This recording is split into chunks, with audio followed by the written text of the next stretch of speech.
Coming up. You met Virginia Roberts, dined with her, danced with her in Tramp. That's how powerful men shut down vulnerable women. The world is not amused. Do you expect more shocking emails? We've only got the tip of the iceberg. The end of disgraced royal Andrew Mountbatten Windsor's life of entitlement. I'd like to see the police do the right thing. That's next on 60 Minutes. What shame Andrew Mountbatten Windsor has brought upon the royal family.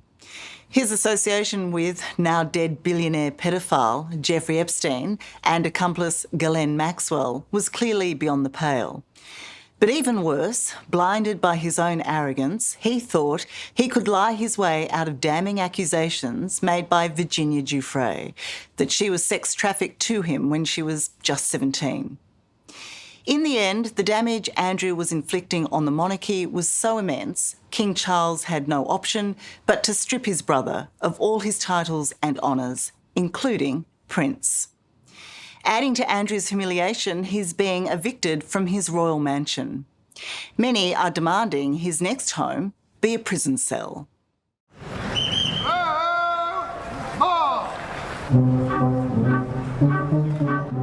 All the signs were there. Time was up for the man formerly known as Prince Andrew. An embarrassment to be ignored by his family until they no longer could. How long have you known about Andrew and Epstein? His Majesty the King has today initiated a formal process to remove the style, titles and honours of Prince Andrew. He will only be known as Andrew Mountbatten Windsor. The King has finally acted, throwing his brother out of his rent-free mansion, but much more significantly and painfully for the pompous royal, he has been stripped of his prized prince title and will now be simply known as Andrew Mountbatten Windsor. But according to prominent biographer Andrew Lowney, the public is demanding even more. Well, we're at a tipping point. Public opinion is, rather like the death of Diana, is way ahead of the palace. And I think they want him to be investigated, to be charged, and I think they would like him to be detained at His Majesty's pleasure. The King's extraordinary move follows damning revelations of bad behaviour which have come from Andrew himself. In his own words, in leaked emails, he has made clear his role in the Epstein sex scandal, exposing himself as a liar and a bully who was out to discredit Virginia Giuffre, the brave woman who told the world that as a 17-year-old, she'd been repeatedly delivered to him for sex.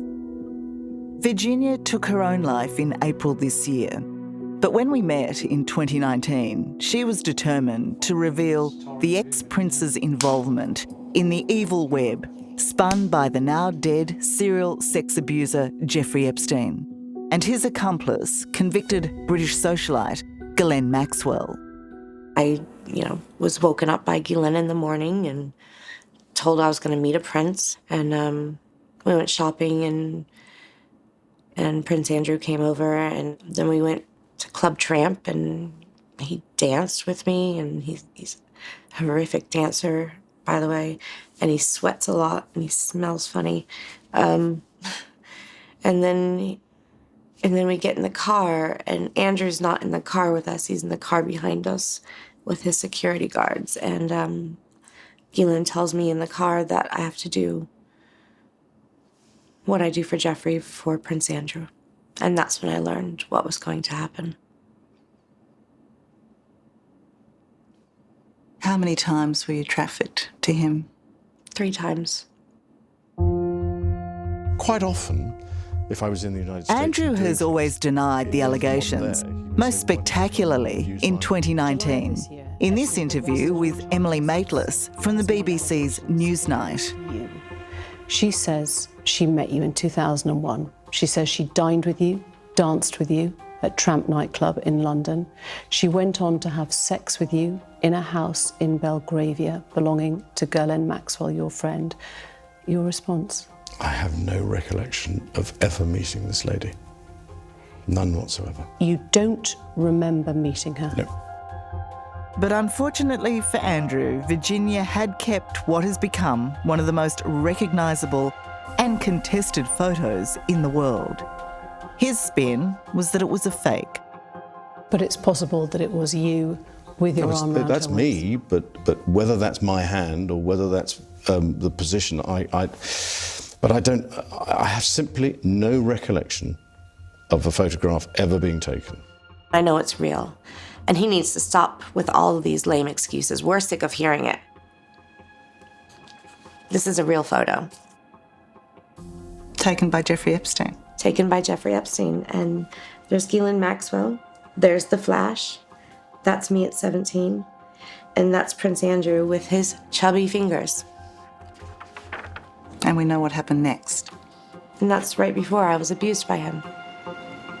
Sensationally, what has now come to light was an attempt by the former prince to smear Virginia's credibility on the eve of that photo first being published in 2011. In a move that is potentially illegal, Andrew asked one of his personal protection officers to dig up dirt on Virginia. A recently leaked email showed he told the Queen's then Deputy Press Secretary that he had given Virginia's date of birth and confidential social security number to the officer to investigate her. In her continued scrutiny of Andrew, journalist Emily Maitlis sees it as an intimidation tactic. What was that like to learn? Horrifying. I mean, it's horrifying, isn't it? That's how you do it. That's how powerful men shut down vulnerable women. And it's normally rich versus poor. And this is just another example of the sort of nastiness, I suppose, of Andrew. How much trouble do you think he's in? Yes, I think Andrew should be in big trouble. I mean, this is an offence here. There's problems under the Data Protection Act, malfeasance in a public conduct. He's placed as protection officer, paid for by the taxpayers, in a difficult position. And we need to discover whether that request was passed up the chain of command at the police or within the palace, whether actually he did make investigations. I suspect he did. His character is at rock bottom. Have you met him? Yes. And how did you find him? I found him abrasive, rude, and arrogant. Di Davies is now retired, living the quiet life in Wales. He was the former head of Scotland Yard's Royal Protection Command. As disappointing as his dealings were with Andrew, he was still shocked to learn the Royal would ask a police officer to break the law. Do you believe that the Metropolitan Police, the authorities today, have the courage and tenacity to follow this through if, in fact, the allegation is proven? Well, yes, I would hope they've got no option, really, because the public clamour for clarification as to this is overwhelming. And I don't think on this occasion the press would let it go. And if there's evidence, he should be questioned, as with anyone else, under caution. And if there's evidence, then he should be prosecuted. Could that mean jail? Well, if he was found guilty, that's the end option, yes. And another shocking detail has emerged which underlines Andrew's preparedness to lie. I have no recollection of ever meeting this lady. None whatsoever. You don't remember meeting her? No. But in Entitled, the unauthorised biography of the disgraced royal, Andrew Lowney claims to have proof that not only did he meet Virginia, he selected her. Well, you reveal in your book that Andrew actually chose Virginia from a series of photos that Ghislaine Maxwell had sent him. Yes, from two different sources. I mean, people have seen basically this book of photographs that would be circulated, and people would choose who they wanted to meet, and it makes sense. I mean, it's not a set menu, shall we say, and it was a la carte, and he was able to decide what he wanted. And I think it's pretty sordid. I mean, this poor 17-year-old ordered, like as you might order a takeaway. As we know, it was Andrew's decision to stay with the billionaire, Jeffrey Epstein, in New York in 2010 that has long haunted him. The visit came after the convicted child sex offender was released from 13 months in jail in 2009. Andrew has claimed he felt it was necessary and honourable to end his friendship with the paedophile in person. In 2010, Andrew is seen peeking around the corner from the Epstein mansion here in New York. This was a man breaking off relations with Jeffrey Epstein, apparently. I'm sorry, I'm calling BS on that one. You don't travel halfway around the world to break up with a friend. You don't. I mean, he's an idiot for even thinking that anyone buys that story. I don't buy it. Not for 1 second. He wasn't there to break up with Jeffrey Epstein. And we had an opportunity to go for a walk in the park. But in his bombshell interview with Emily Maitlis, Andrew was adamant the friendship ended forever that trip on December the 5th, 2010, after a heart-to-heart in Central Park. By mutual agreement during that walk in the park, we decided that we would part company, and I left, I think it was the next day. And to this day, I never had any contact with him from that day forward. That was a lie. Leaked emails between Epstein and Andrew show contact continued between the pair until at least March the following year. The most disturbing was sent by Andrew to Epstein the day after the Virginia Giuffre photograph was published. In it, Andrew chummily offers his support. It reads, "It would seem we are in this together and we'll have to rise above it. Otherwise, keep in close touch and we'll play some more soon." We're in this together. Let's play some more soon. I concede there are a million different explanations for what that playing might mean if you were a sportsman, who knows? But in the context of an email to a convicted paedophile, it makes your stomach go. It is just a phrase that you cannot get out of your head. How do you think that has affected public opinion in terms of, well, maybe giving him the benefit of the doubt after your interview and now being confronted with an email which shows that he was clearly lying? But I think the response of the public was already ahead, certainly of us at Newsnight, certainly of where the palace was, and even of our sort of parliamentarians. I think people felt pretty shocked by what they saw. But what they saw was only the beginning. Coming up, how depraved can one royal be?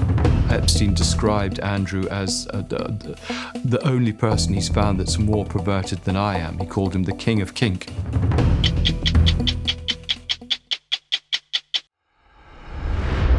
It could well be the biggest modern royal scandal yet. The former Prince Andrew caught in a lie over his continued friendship with sex offender Jeffrey Epstein and his seeming attempts to smear the credibility of sex abuse victim Virginia Giuffre. Virginia took her own life in April this year, but as she wrote in her explosive, posthumously released memoir, and as she claimed to me in 2019, as a 17-year-old, she had been trafficked to Andrew 3 times. The third time that you encountered Prince Andrew, were you alone with him? Was it just you and him at that time?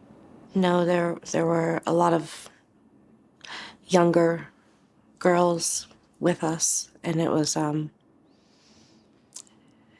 very shocking. On this occasion, Virginia says she was joined by Epstein and 8 other girls to have sex with the royal. And when you say younger girls, what age were they? I don't know, because beyond they couldn't speak English, we weren't really allowed to talk to each other. That was just one of Jeffrey's many rules. But they looked young. They looked between 16 to 20. Epstein described Andrew as the only person he's found that's more perverted than I am. He called him the king of kink. Along with Virginia's allegation of sex trafficking, Andrew Lowney, who has written the royal's unauthorised biography, claims to have laid bare other potential crimes, almost all driven by Andrew's hunger for cash. There's a case for his basically financial corruption, the way that he abused his position as the special representative for trade and investment between 2001 and 2011. He was helping his business chums do business, for example, in China and the Middle East, and he was himself doing business on his own behalf. And I think there's a strong case there for him to be investigated, charged, and I believe he should be convicted. Sarah Ferguson and the former prince may be divorced, but according to Andrew Lowney, they are united in their questionable grabs for money. Fergie's simpering emails asking Epstein for a loan and vowing she was on the sex offenders team exposes the depth of the royal couple's indebtedness to him, and their continued and shameless contact long after they claimed to have ended the friendship. How much do you believe she was in debt to him? I believe it's about $2 million. I mean, both Epstein and Sarah Ferguson don't deal in small amounts. But I've got two very good sources separately have said the same figure of $2 million. Which nickname? Randy Andy. The young dashing prince, believed to have been the Queen's favoured child, unencumbered by boundaries or consequences, has turned a life of promise into a train wreck. This is a statement from their family which says, today an ordinary American girl from an ordinary American family brought down a British prince with her truth and extraordinary courage. Virginia Giuffre's brother, Sky Roberts, and sister-in-law, Amanda, welcome Andrew's latest humiliation, but believe it's well overdue. I know that he's a royal by blood, but he's not a royal by his actions. This is just the first start. This is affirmation for Virginia. This is affirmation to say she was a truth teller, but it's not necessarily justice. Justice would be taking the next step and putting him where he needs to go, which is behind bars. So that's what you want to see. That's justice, that he goes to jail.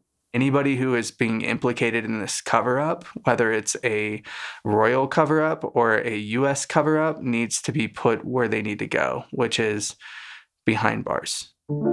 Andrew's public downfall started in 2019 with his pompous and at times preposterous responses to Emily Maitlis's extraordinary interview for the BBC. She described dancing with you No. and you profusely sweating, and that she went on to have bath, possibly. There's a slight problem with the sweating because I have a peculiar medical condition, which is that I don't sweat, or I didn't sweat at the time. And then there was this unlikely alibi. With the children, I'd taken Beatrice to a Pizza Express in Woking for a party at I suppose sort of 4 or 5 in the afternoon. Why would you remember that so specifically? Because going to Pizza Express in Woking is an unusual thing for me to do. I do have to ask you, how did you maintain your composure? I'm thinking of sweating, I'm thinking of Woking. How did you sit there and listen to that with such a straight face?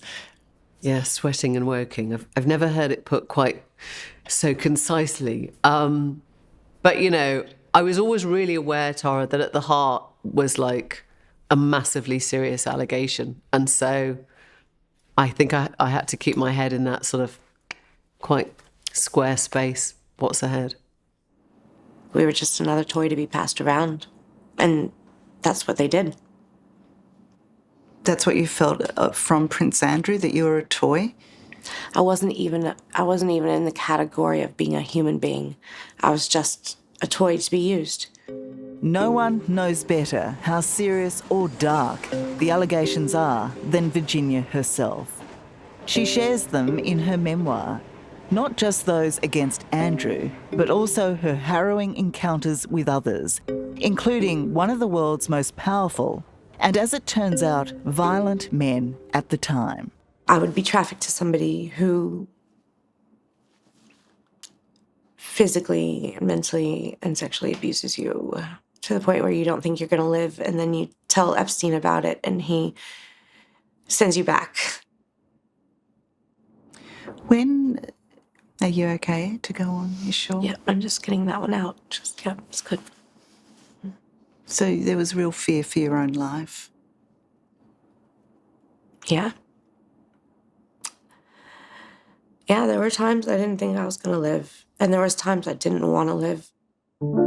In 2019, Virginia also revealed her abuse started well before she met Epstein, at the hands of a family friend when she was just 7. What she did not say then was that her own father also molested her as a child. A new allegation made in her memoir and strongly denied by him. It was very, very hurtful to read it. I believe my sister. That's the thing. I believe her. We believe her. We've always believed her. I mean, he knows what he did. This is the first time he's even hearing me speak about this, Tara. Like, this is the first time he will even know that I'm coming up against him in some ways and saying, you know what? No, I believe her. I can't imagine how difficult it is for you. I mean, what do you believe should happen to your father? For me to not come out and tell you the same thing should happen to him that should have happened to Prince Andrew would be remiss of me as a basic human being. And it's so hard to say as his son, as his child, to say, you know what? You should be publicly shamed. You should be shameful of what you did. You know, how poignant is it that there does seem to be this groundswell of belief in what Virginia had to say and anger at what she had to suffer? How sad is it that that is being experienced after her death? Part of us just wanted to call her and tell her that the truth is out for you to see, and the world believes you when they didn't believe you before. And that is just so bittersweet. And there is this chapter in the book where she says, I just want to make a small dent in this huge world. And when all these things came to surface with Prince Andrew, I wanted to tell her, man, you broke it. You broke the system, and it's such a beautiful thing. And you just made the biggest impact. A big dent, not a small dent. A huge dent. Up next, with nowhere left to hide, will the disgraced royal make a run for it? Do you really think that Andrew will flee, that he'll leave the country?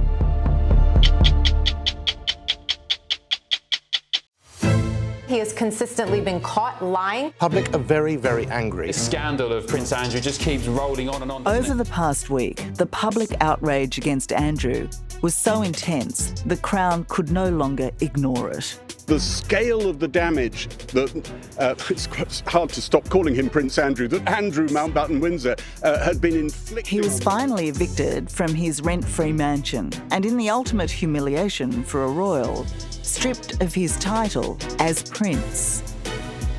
But there may yet be worse to come. Well, I think Andrew is still in denial. I think he feels hard done by. He cannot understand, why everyone's picking on him because he feels so entitled. Entitled is the name Andrew Lowney gave to his unauthorised biography of the discredited former prince. The writer's deep insights gleaned from 300 people prepared to blow the whistle on the disastrous royal. No one in the royal family likes him. He's made a lot of enemies on the way up. I don't think anyone in the palace likes him. So I can't think he's going to be left to hang out to dry. The future for Andrew could become even more dire, with his role in the Epstein sex scandal leading to potential criminal charges. At the heart of this latest crisis are these damning emails that prove Andrew lied when he claimed he'd cut off all contact with child sex offender Jeffrey Epstein in 2010, and that he engineered a smear campaign against Virginia Giuffre. Andrew Lowney is in no doubt who's behind the release of the explosive emails. Andrew never really leaves the news, but there's been a sort of tsunami of coverage over the last couple of weeks, and this is largely due to leaked emails that have come, I think, from Ghislaine Maxwell. Why do you believe Ghislaine Maxwell is leaking these emails? Aren't they great mates? I think Ghislaine Maxwell is still keen to get her pardon or to get some sort of cushy life. I think she clearly was friends with Andrew. I mean, they're former lovers, but I think she's doing her own survival at the moment. And if that requires bringing Andrew down, then that's fine. So by bringing Andrew down, she's protecting Donald Trump in some way? I mean, is that the motivation? Yes, I think Donald Trump is worried about what Andrew might say. There's a lot of discrediting of Andrew in order to avoid any sort of scrutiny elsewhere. And this, I think, is very much a mark by Ghislaine to earn some brownie points with Donald Trump. It's an intriguing and entangled web. But at its core, this latest revelation regarding the smear campaign could constitute serious criminality, according to former head of Scotland Yard's Royal Protection Command, Di Davies. It would be a felony to obtain unlawfully those information, or for somebody to pass them on would again be a breach of the law. So criminality has to be something that the Metropolitan Police on this occasion can't shy away from. The stench around his character seems now finally to be unbearable to the British public. Is that a fair assessment? I think they want answers. I think they want justice. And I think they want both the government and the royal family to actually totally distance themselves from this individual, along with his wife. Potentially, this could be the most serious legal trouble the rogue royal has found himself in. So much so, Andrew Lowney believes he would now be making contingency plans to go into exile. He may need to go somewhere where there's no extradition treaty, for example, with Britain. Do you really think that Andrew will flee, that he'll leave the country? Well, I think he will go somewhere where the jurisdiction can't reach him if it gets to that stage. Like where? Where do you think? Well, the Middle East is the obvious place. He's been offered a palace in Abu Dhabi. He has a lot of protectors and friends there. I mean, his great play place was Thailand. That's another option. That's where he used to go and have fun. Again, a very traditional society in many ways where he would be protected. In your book, you make the claim that in Thailand, not only did Andrew enjoy the company of young women, but that he enjoyed the company of effeminate young men. Yes, I mean, there have been long rumours about his bisexuality. I got a huge file of these stories from various sources. I didn't put them into the book, apart from the little piece about the ladyboys in Thailand, because I didn't have double sources. I mean, there's clearly nothing wrong with bisexuality, but it's clearly another secret that he's been hiding. Sadly, Virginia Giuffre is not here to see the momentum of support her allegations have created, the enormous change she has made. She took her own life on her property in Australia earlier this year. But it's not the end. For Andrew Lowney, the friendship between the dead financier, the former prince, and Fergie is still to be fully exposed, and the ultimate downfall is yet to come. Do you expect more shocking emails to emerge? Yes, I do. I mean, we've only got, I think, just the tip of the iceberg of what's available. I mean, the Epstein files are thousands and thousands of pages, but I think other people will come forward, witnesses. There'll be other sealed depositions which will be unsealed. This is only the beginning of the end for this couple.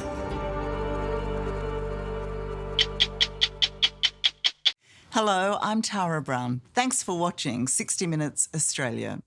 Subscribe to our channel now for brand new stories and exclusive clips every week. And don't miss out on our extra minute segments and full episodes of 60 Minutes on 9now.com.au and the 9Now app.